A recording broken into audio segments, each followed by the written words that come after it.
नमस्कार मेरे सभी प्यारे छात्रों, आप सभी लोगों के लिए यह वीडियो समझ लीजिए कि बहुत ही हेल्पफुल होने वाला है। यानी आपके लिए बहुत ही ज़रूरी वीडियो है। जो भी समय लगे आप इस वीडियो को मन लगाकर एक बार देख लीजिए। इसके बाद आपका कोई डाउट नहीं बचेगा उत्तर को लिखने से रिलेटेड। देखिए जैसे बोर्ड परीक्षा में उत्तर बनाकर लिखें। आपको उत्तर बनाकर कैसे लिखना है? जैसे मान लीजिए कि आपने एग्ज़ाम देने गए आप, तो आपको वहाँ पर क्या होता है कि उत्तर याद था लेकिन वहाँ पर जाते समय आप भूल गए। आपको कॉन्सेप्ट नहीं आ रहा है कि हम इस प्रश्न को जैसे आपका कॉन्सेप्ट क्लियर नहीं कि जैसे इस प्रश्न को कैसे शुरू करना है और कैसे अंत करना है। ठीक है दोस्तों? बोर्ड एग्जाम में बनाकर कैसे लिखें? आपको कैसे बनाकर उसको सही तरीके से लिखना है, मैं उस ट्रिक को बताऊँगा। ऐसा तो नहीं है कि बिना पढ़े कोई पास हो जाएगा। आप तो कुछ ना कुछ पढ़े होंगे, आपके दिमाग में कुछ ना कुछ ज़रूर होगा, कुछ ना कुछ आप ज़रूर जान रहे होंगे, कुछ ना कुछ आप ज़रूर सुने होंगे। ठीक है दोस्तों? तो देखिए बस इस ट्रिक को आप जान लीजिए, जो ट्रिक मैं आपको बताने वाला हूँ, उस ट्रिक को जान लीजिए। मैं आपको प्रश्न भी दिखाऊँगा, उन प्रश्न के माध्यम से मैं आपको समझाने का प्रयास करूँगा ताकि आप अच्छी तरह से बिल्कुल आसान भाषा में समझ जाएँ। ठीक है दोस्तों? देखिए क्लास 12 और क्लास 10 बोर्ड परीक्षा 2026 के यदि आप छात्र हैं, तो आपको यह वीडियो पूरा देखकर ही जाना है। ठीक है दोस्तों? तो चलिए हम चलते हैं और बताते हैं आपको कैसे क्या करना है। अब जैसे मान लीजिए कि कोई भी प्रश्न आपके सामने आ गया, ठीक है?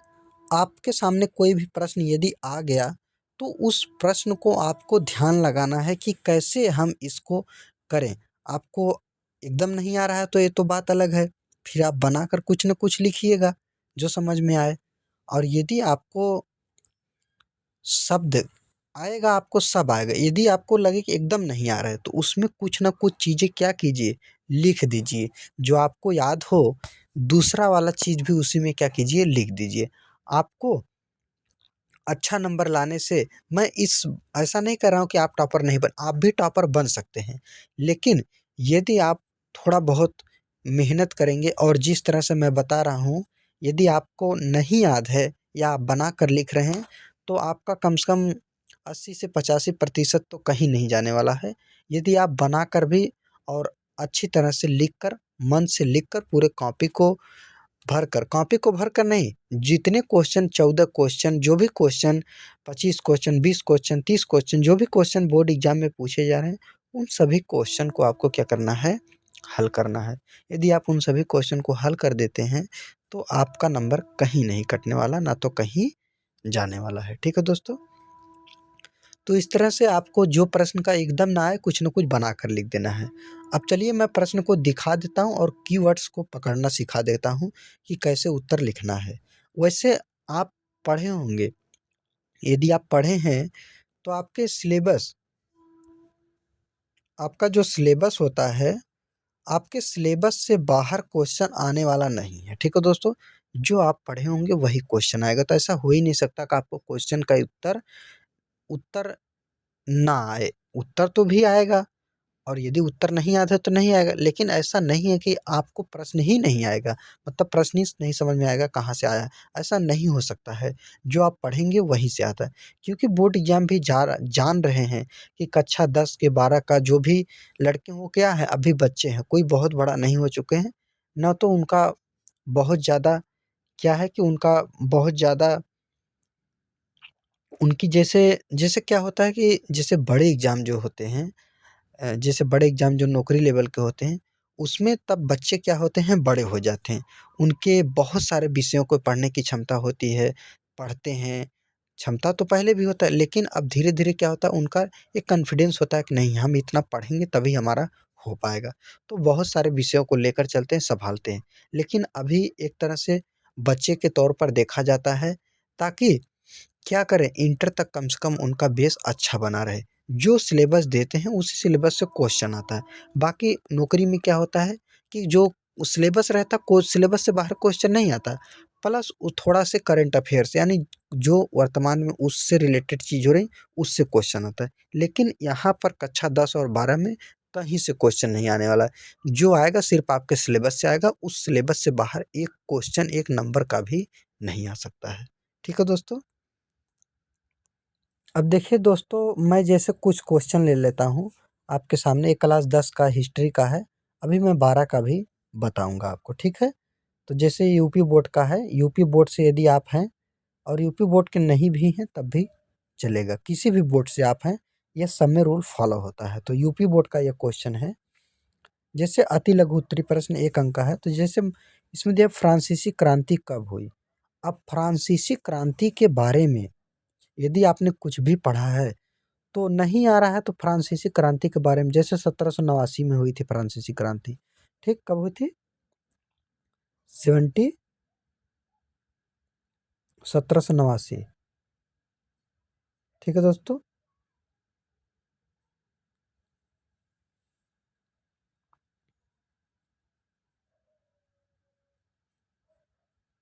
1789 में हुई थी। उसी तरह से अगला क्वेश्चन यदि देखें, जैसे नाजी पार्टी का प्रतीक चिन्ह क्या है। इस तरह से छोटे छोटे, जैसे रॉलेट एक्ट किस वर्ष पास हुआ, ये सब छोटे छोटे क्वेश्चन हैं। इन सब में आपको कॉन्सेप्ट ध्यान रहना चाहिए। अब चलिए आगे और भी क्वेश्चन को देख लेते हैं। हाँ, अब देखिए यहाँ क्वेश्चन और भी अच्छे क्वेश्चन आ गए हैं।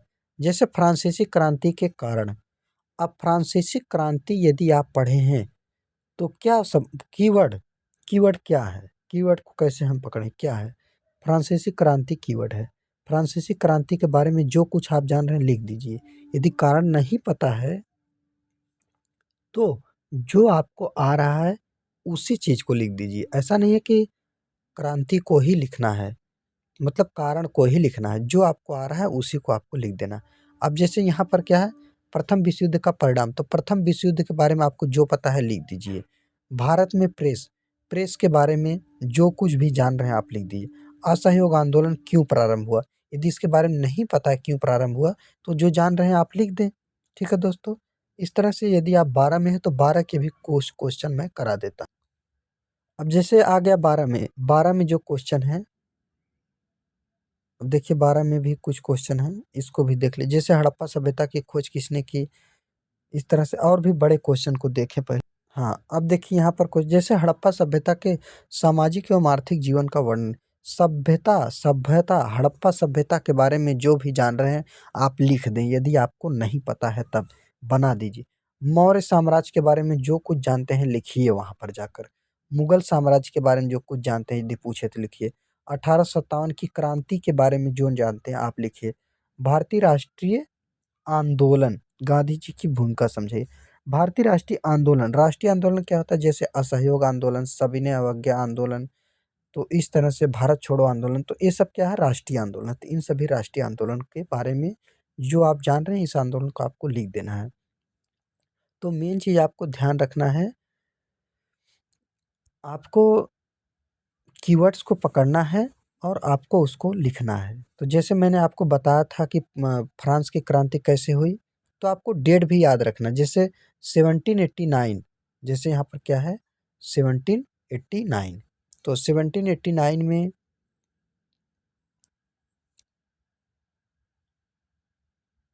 1789 में आपका क्या हुआ था, 1789 में, 1789 में फ्रांस की क्या हुई थी, क्रांति हुई थी, ठीक है दोस्तों। तो इस तरह से आपको ध्यान रखना है। तो दोस्तों आज के लिए बस इतना ही, मिलते हैं कल की वीडियो में। यदि आपको कुछ सीख मिली हो तो चैनल को सब्सक्राइब कीजिएगा, लाइक कीजिएगा, वीडियो को शेयर कीजिएगा। कोई डाउट हो तो कमेंट कीजिएगा। यदि हमसे कोई गलती हुई होगी तो मैं उसको आगे सुधारने का प्रयास करूँगा, लेकिन मैं कोशिश यही कर रहा हूँ कि कोई गलती ना हो। ठीक है दोस्तों, तो आज के लिए बस इतना ही। जय हिंद, जय भारत।